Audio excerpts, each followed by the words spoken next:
Welcome to Kingdom Builder. I'm your host, Kelly Meade, and I'm so excited to be joined by Darren Mulligan of We Are Messengers to talk about the brand new EP, Rejoice, A Celtic Christmas, that is available everywhere now. Darren, how are you today? I'm very good. Yeah, I'm up in the hills in Ireland, just looking out over my house and out over the mountain and the woods, and I've got a lot to be thankful for and very grateful for. So yeah, I'm good. I can imagine that's got to be so beautiful. I've seen some of the pictures that you've shared, and it looks like such a peaceful place for you to be. It is, yeah. Now it's cold and it's wet and the fog hasn't lifted all day, but I wouldn't have it any other way. I've got the fire lit and yeah, I'm in my happy place. Well, it's always good to talk with you. I had you on a few years back when Wholehearted came out, and then you were actually the first artist I ever interviewed live in person at Kingdom Bound in 2023. So Oh it's always wow. good to have you back on Kingdom Builder. Wow, I'm delighted. You're wonderful to chat to. So as I mentioned in the opening, Rejoice, A Celtic Christmas, that's available everywhere now. I've always enjoyed hearing traditional Irish music and Christmas, so the arrangements and instruments on this project really make my Irish side very happy. So how did the concept come about and the songs get chosen for this particular project? Yeah, well, I guess, I'm an Irishman, through and through. I love rock and roll. I love pop music, indie music. Um, but I've always wanted to do a traditional Irish record. Um, and I've toyed with the idea of doing covers of We Are Messenger songs, from our main albums, doing new songs. And when it came up, the idea of, well, what about doing a Christmas, Celtic record? I thought that was perfect. I grew up singing a lot of these songs. I didn't know Jesus growing up, but I was a traditional religious Catholic, and so I would go to mass, on Christmas Eve, and you would hear hymns like some of these songs, like "Hark the Herald Angels Sing" or "O Come Emmanuel" or "Holy Night," and I thought, what would it look like to reimagine those songs with some of the best traditional Irish musicians in the world? And so we assembled seven incredible musicians. We've got the uilleann pipes and concertina and the Irish harp and fiddles and bowrons and just banjos and mandos and pianos and acoustic guitars and bouzouki's and just phenomenal musicians. And I think what we've created is way beyond any of my hopes. I just think it's maybe my favorite record I've ever been a part of. It's very me. It's very us, and I hope that people really take it to their hearts this Christmas. Yeah, a couple of the songs really stood out to me. I never heard a version of I Heard the Bells on Christmas Day done in the way that it is on this EP because it makes it such a joyful tune when I've been more used to hearing like a dramatic, more somber almost. And I Yeah, like those versions as well, but with this one, it's just so neat to hear something different and upbeat for it.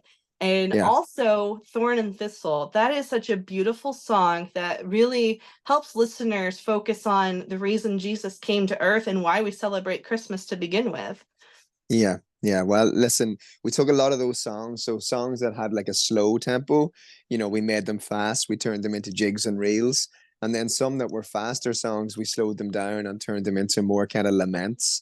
Uh, we just wanted to do something that hadn't been done with them before, because people have heard a lot of these songs. They've heard "O Come Emmanuel" with a big, dramatic, soaring vocal. And I was like, that's not what I do. My thing is always about heart and emotion and truth.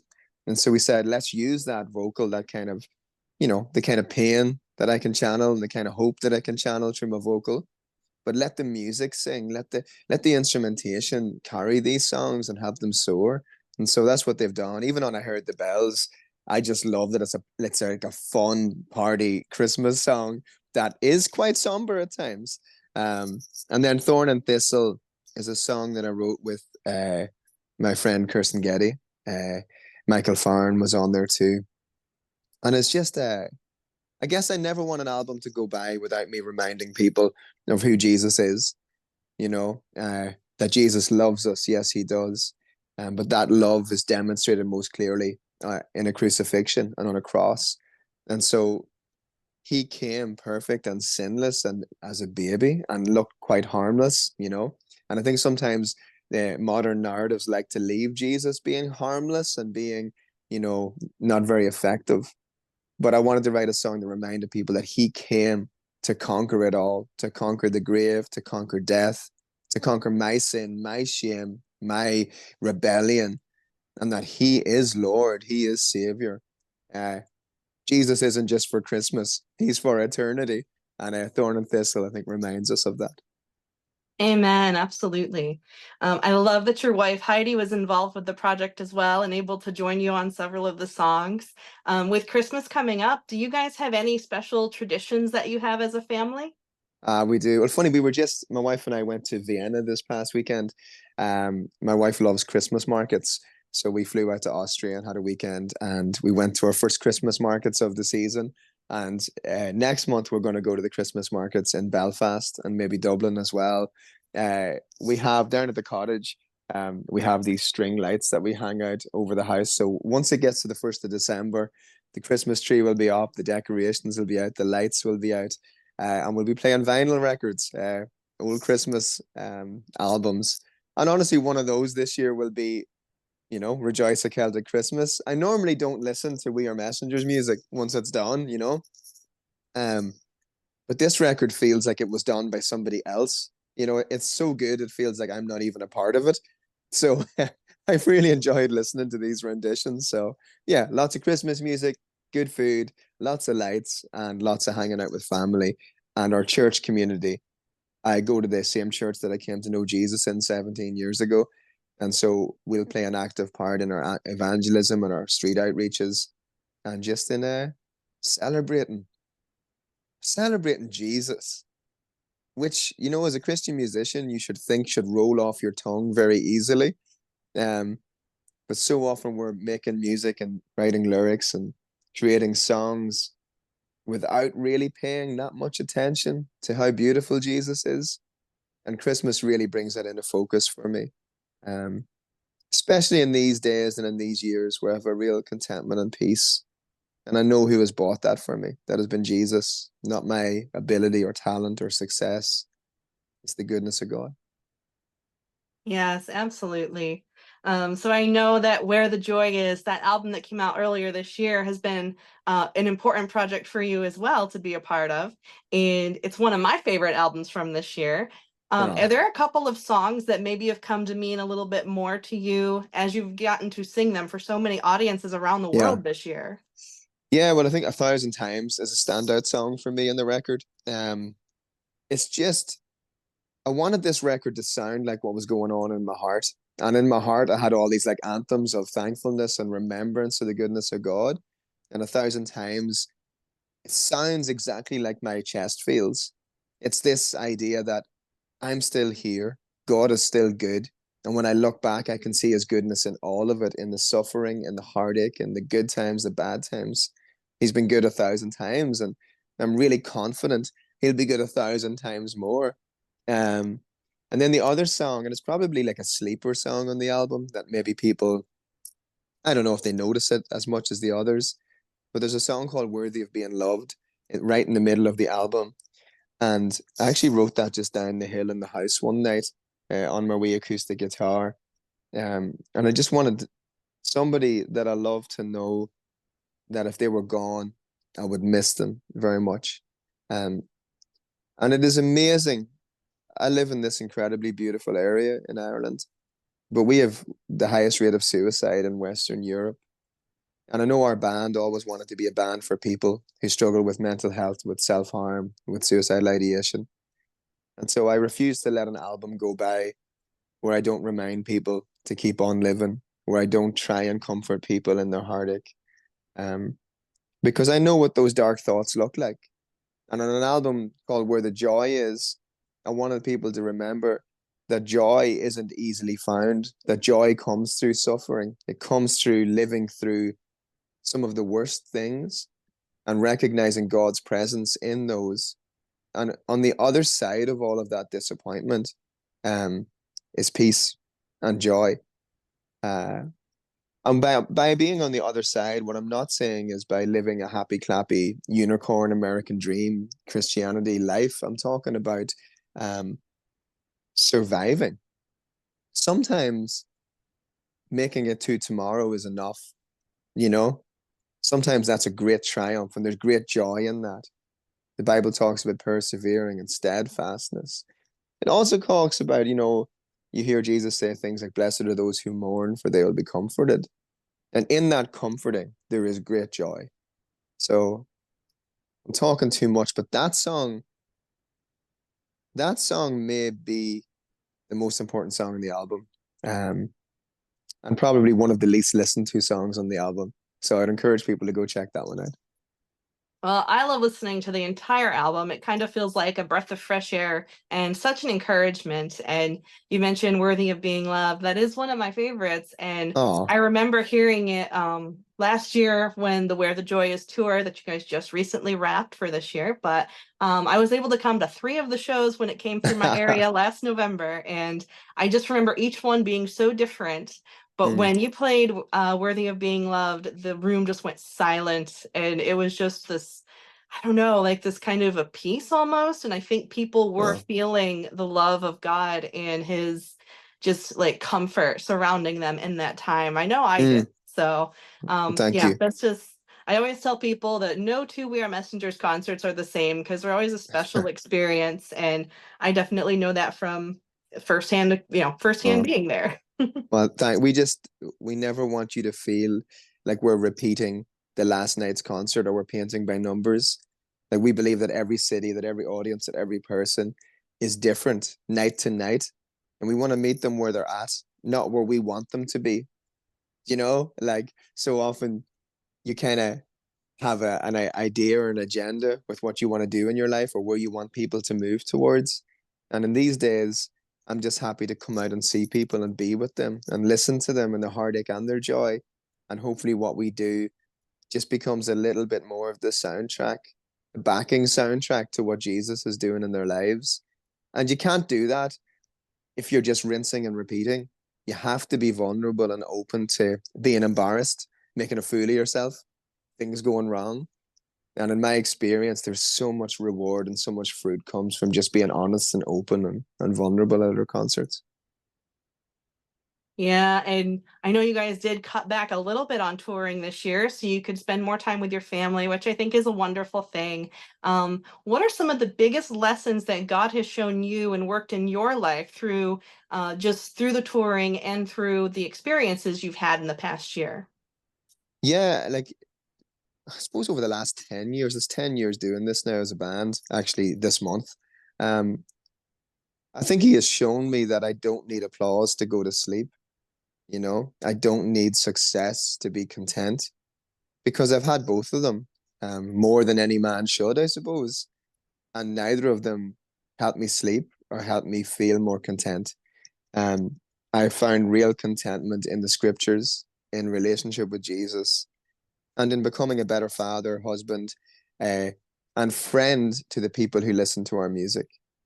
He's taught me that We Are Messengers doesn't have fans, but that we have encouragers and fellow sojourners. Um, he's taught me that there is deep satisfaction to be found in the waiting when you don't know how life is going or how it's going to turn out. And honestly, he's taught me that when you say no to things, to put the right things first, that there is an abundance of kindness and mercy and grace for that. We've cut way back on our touring and our band. I'm trying to be careful with words. We've done well, we just celebrated our second gold record in 12 months with Come What May going gold as well as Maybe It's Okay. And that's happening while I'm in the woods, laughing and hiking and being part of my church family and then touring the world in a way that's healthy for our whole team. Yeah, you don't have to say yes to everybody all the time. You don't have to compromise. You just don't. Don't believe the lies that you have to keep up with the Joneses. You just got to put your feet where God says put them and then take the next step, and stay close enough to Jesus that you can hear him, but not too far back that you don't know what he's saying, and never go ahead of Jesus because that always ends badly. Yeah, I love that God has been like allowing you guys to have this time and be able to do that, to be able to kind of go at your own pace in a way and Yeah. still be able to come out and do what you love and spread the gospel and reach people, and also be able to take time for yourselves and focus on your own faith and growing in relationship with God, because I think that's so important. And a lot of Yeah. times people can miss that when they're involved in whether it's music or another creative Yeah. industry. They forget to take the time to do that. And so I love Yeah. that you have been able to do that. And I think it will make you guys stronger in the end. And I think it has. Oh, I think so. And just encourage you, a lot of C.S. Lewis talks about it. He says that people involved in poetry or arts, or you can apply that to anything within Christian um, creativity, right? So be it interviews or be it radio or podcasting. He says we start out and we love Jesus, and then we fall in love with talking about Jesus until deep down in hell, all we care about is what we say about Jesus. And I think the big thing, the big takeaway for me this past year is that my band is not the center of the world. Um, the local church, Christ's body on the earth, is the hope of the world. And my music, these songs are designed to encourage the local church and to encourage unbelievers to come towards Jesus. But we got to stop taking ourselves so seriously. You know, I take what God has given us, the charge He's given us, very seriously because we love the people He has entrusted us with. Um, but I do not take myself seriously. Like, I don't sit around in the house going, "Oh wow, I'm so great." And that's a trap for our industry. There's probably 2 or 3 years, 5 years ago, where I lost myself. I was trying to keep up, trying to overperform, trying to scrape, you know, more and more success and achievements. And when I let all that go, I really found out that I could write much better songs. I found out that I could live a much better life. Um, and I think I'm in such a sweet spot. Some days I actually wake up feeling like I should pinch myself. I get to live where I love, create music I love, for an audience that I love, for a God that loved me first. I'm a lucky, lucky boy. Mhm. Well, that is beautiful. And so looking ahead a little bit into the new year, I'm already excited to see you guys come back to Kingdom Bound in 2025 up here in Yeah. New York. I cannot wait. That was so exciting to hear. You guys were the first ones announced when during the Oh. festival this past summer. So as soon as that came up on the screen, I was like, yeah, they're coming back. So I'm so excited for that. Is there anything you can share that you're looking forward to in the new year? Yeah, well, I love Kingdom Bound. Truthfully, we've cut back all of our summer dates. We're only doing 3 weekends in the entire summer, so we can spend time with our families. We did that last year. So I'm only saying yes to things that I absolutely love to do. And Kingdom Bound has been, we've never played anything as much as Kingdom Bound. They feel like family to us. So stoked for that. But at the end of March, we'll be announcing this soon. We're doing a full USA, another 6 weeks of dates. Uh, Not sure what it'll be called. It might be called the Where the Joy Is tour. It might be something else, but we have a couple of incredible artists joining us on that. I can't tell you yet, but soon. Um, and then in September we'll be heading back to Australia and New Zealand, hopefully Europe in the summer. And if all goes well, this is breaking news, but if all goes well and people love this record, Rejoice at Celtic Christmas, we'll probably do our very first Christmas tour in 9 years. And we'll tour that with a full traditional Irish band. So yeah, but that depends. If people don't dig it, I'm not touring it. But if people love it, I'll tour Well, I hope that that will happen because I would it. love that too. So I can't wait to hear about those dates coming up, and that's really exciting. Want to encourage everyone to visit wearemessengersmusic.com. Check out the tour dates. Follow We Are Messengers on all social media platforms, which I will link in the description below this video. Also, be sure to listen to Rejoice, A Celtic Christmas everywhere music is available starting today. Darren, thank you so much for taking the time to talk with me. This has been awesome. You're very kind and you're very sweet. And I pray the Lord will bless you mightily. May it be so.